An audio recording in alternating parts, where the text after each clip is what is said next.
Salut tout le monde, c'est Simon, je vous retrouve pour une nouvelle vidéo. Aujourd'hui, ça sera sur l'Italie, la Serie A. Du coup, les pronos pour ce week-end. Comme d'habitude, un petit bet sur tous les matchs italiens du week-end. Bon, on va faire un petit récap comme habituellement sur la dernière journée. La dernière journée, du coup, c'était il y a 15 jours. C'était avant la trêve internationale. Ça s'était plutôt bien passé. Il y a quand même 3 scores exacts qui sont passés, donc c'est vraiment pas mal. Sassuolo, j'ai bien fait de couvrir, hein. On va dire qu'on a l'habitude avec eux. Ils posent des douilles même quand ils jouent contre des équipes en bois. Là, en l'occurrence, c'était la Salernitana. Ils ont réussi à ne pas gagner. Le Genoa, bon, ça, c'était un score exact, c'était parfait. Le Milan, on a bien fait couvrir aussi. Ils menaient 2-0 plutôt tranquillement. Ils ont réussi à se régaliser à Lecce. La Juventus, match un peu plus compliqué que prévu, mais bon, c'est passé quand même. Monza, Torino, le match nul est passé. On avait couvert avec Monza au cas où il y avait une petite victoire. Score exact, parfait. Le Napoli, on va pas y revenir dessus. Rudy Garcia s'est fait jeter comme une vieille chaussette après cette défaite contre Empoli là en toute fin de match. Après il y a Gvara, il doit faire mieux sur sa grosse occasion avant là. Il doit mener à 0. Le Napoli aurait mené à 0, il serait peut-être resté. Donc d'un côté c'est pas plus mal pour eux. Je pense qu'avec Mazzarri ils ont peut-être un peu plus de chances d'être un peu meilleurs et plus performants cette saison. Après je sais pas ils s'attendent à quoi quand même, hein. Et c'est pas parce qu'ils ont fait un truc de fou l'an passé qu'ils allaient le réitérer ça cette année. Je pense pas que ce soit une équipe folle et que la perte de Kim leur a fait très mal, mine de rien, cette défense napolitaine. Udinese-Atalanta au nul, ça s'est passé en toute fin de match, on a eu de la chance. Fio-Bologne, ça, c'était une grosse cote. Malheureusement, j'aurais dû prendre le H1,5 pour assurer, entre guillemets, le truc. Bon, vraiment, vu la physionomie du match, Bologne méritait de ramener quelque chose de son déplacement. Lazio-Roma, j'ai pris un risque hein, avec l'over 1,5 quand il y a Mourinho. C'est toujours un gros risque. Mais en première mi-temps, il aurait dû y avoir des buts. Il y a eu énormément d'occasions en première mi-temps. En deuxième, bien sûr, ils ont raté de jouer. Tous les deux, le nul le satisfaisait les deux équipes.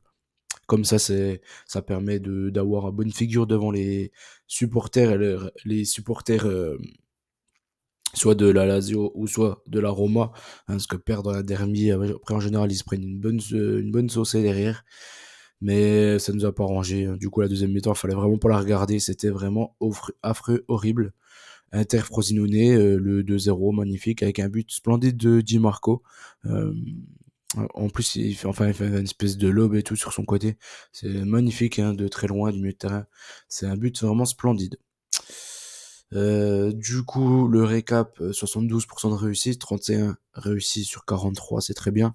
C'est parfait, voilà. C'est ce qu'on cherche à peu près dans les week-ends. On attaque maintenant la nouvelle journée, c'est la journée 13, du coup, de Serie A.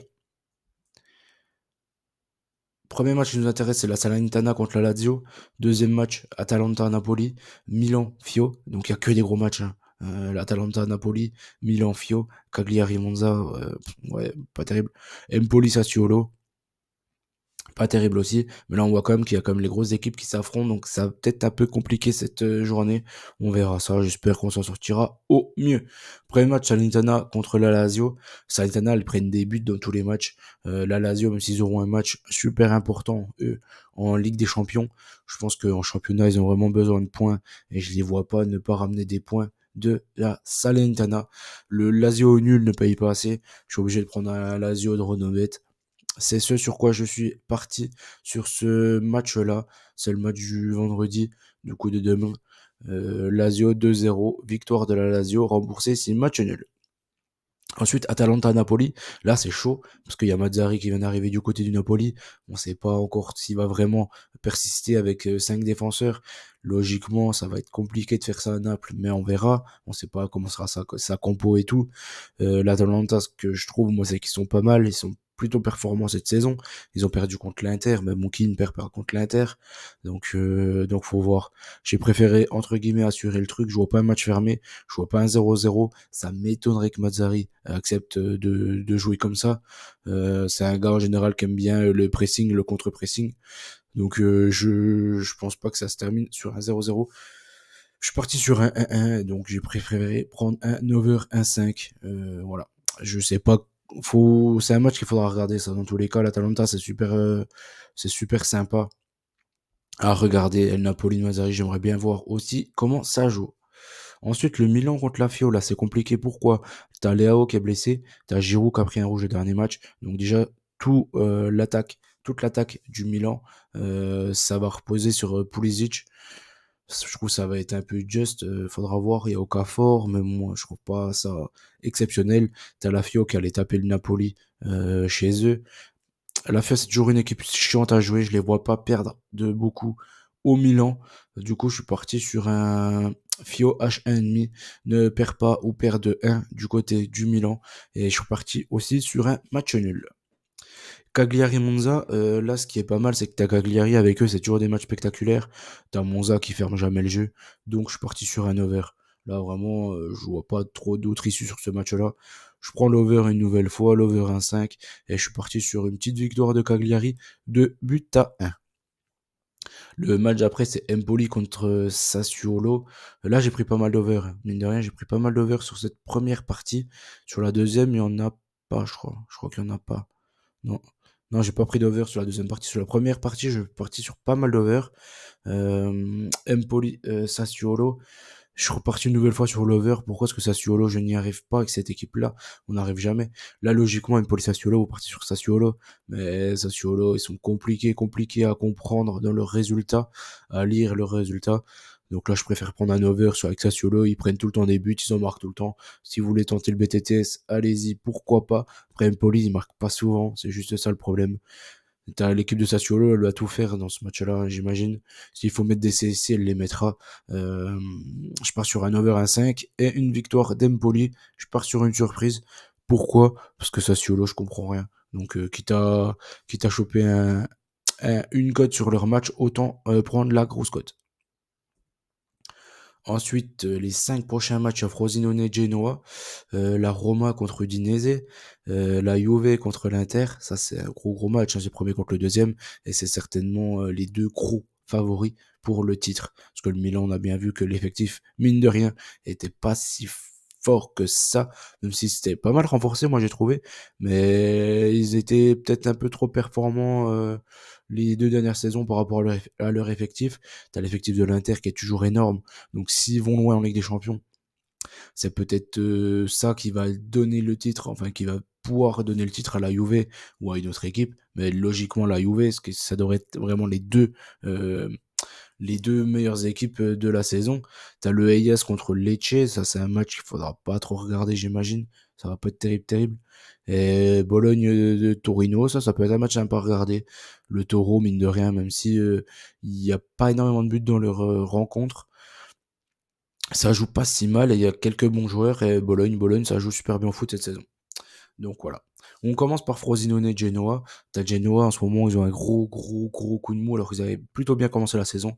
C'est pourquoi je suis parti sur le fait que Frosinone ne perd pas à la maison. Frosinone au nul et je suis parti sur une petite victoire de Frosinone même. Roma Udinese. La Roma, moi, ils me déçoivent. Ouais, ils me déçoivent énormément. J'avais à chaque fois que je les vois comme ça à domicile, ils ont fait des bonnes perfs contre Empoli et il y a un deuxième match aussi. Je sais plus c'est quoi le deuxième. Bon, en général, quand ils gagnent, c'est pas terrible, il n'y a pas énormément de buts. Là, t'as Udinese qui fait énormément de matchs nuls et quand ils perdent, c'est vraiment ric-rac, hein, ils perdent vraiment de peu. Je préfère prendre Udinese à chaque nuit. C'est soit ça, soit la Roma en sec.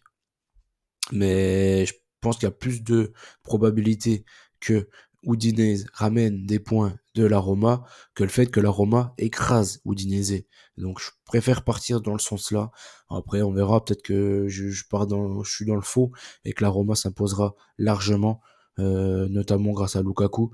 Mais je sais pas. Je trouve que l'Udinese c'est vraiment une équipe chiante à jouer. C'est certainement l'équipe la plus chiante à jouer en tout cas de Serie A, ça c'est clair et net. La Juve contre, d'ailleurs ils étaient allés gagner du côté de Milan. Donc voilà, je trouve que la Roma, ils font pas non plus d'énormes impressions, que ce soit à domicile ou à l'extérieur. La Juve contre l'Inter, maintenant, euh, si on prend les effectifs purs, l'Inter a largement un meilleur effectif que la Juve. Mais la Juve à domicile, c'est toujours chiant. Faudra surveiller l'arbitrage aussi.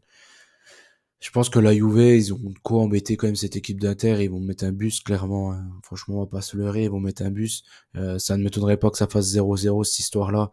Je suis même parti, je suis même parti moi-même sur un 0-0. Et j'ai préféré prendre la Juve ne perd pas ou perd 2 en termes de bêtes. La Juve, ils ont une cote autour d'A3 à domicile, donc c'est vraiment gros. En général, quand ils perdent contre l'Inter ces dernières saisons, c'est 1-0. À chaque fois, ils perdent pas plus. Donc je les vois pas se faire écraser contre l'Inter et encore moins à domicile. Vraiment, à côté de Turin, je pense pas que l'Inter atomisera cette équipe de la Juve et joue un match plutôt fermé. Je pense que si l'Inter repart avec un 0-0, ils seront aussi contents. Le Eyas maintenant qui jouera Lecce. Euh, le Eyas en ce moment, bah, ils font que de perdre. T'as Lecce en ce moment qui a un coup de mou aussi, qui est pas terrible. Après, il reste sur une deuxième mi-temps plutôt sympa contre le Milan. Donc, je préfère partir sur ça. Je partis sur le fait que Lecce marque au moins un but du côté du Eyas Vérone. Je pense que ça devrait le faire, mine de rien. Il marque quand même beaucoup de buts, hein, Lecce, même à l'extérieur. Donc voilà, peut-être un sursaut d'orgueil du Eyas, mais je les vois pas gagner.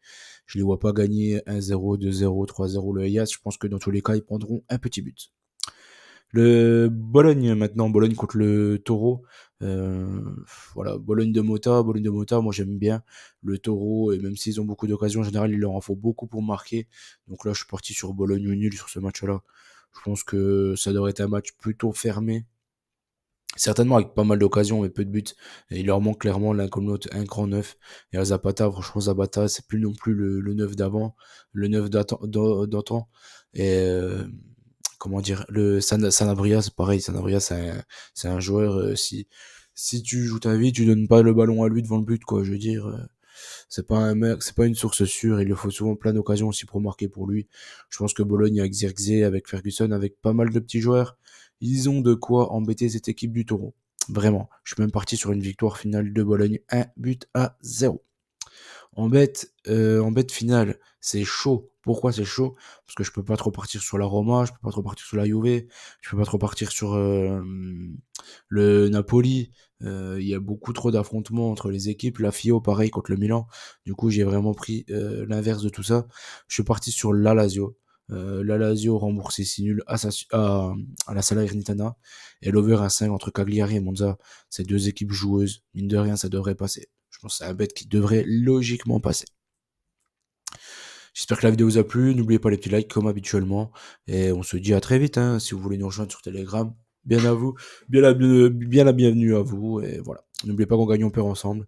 Et on se dit à très vite. Là, j'arrive tout de suite avec la Liga qui viendra clôturer toutes les vidéos pour ce week-end. Ciao, ciao tout le monde. Et bonne chance à tous.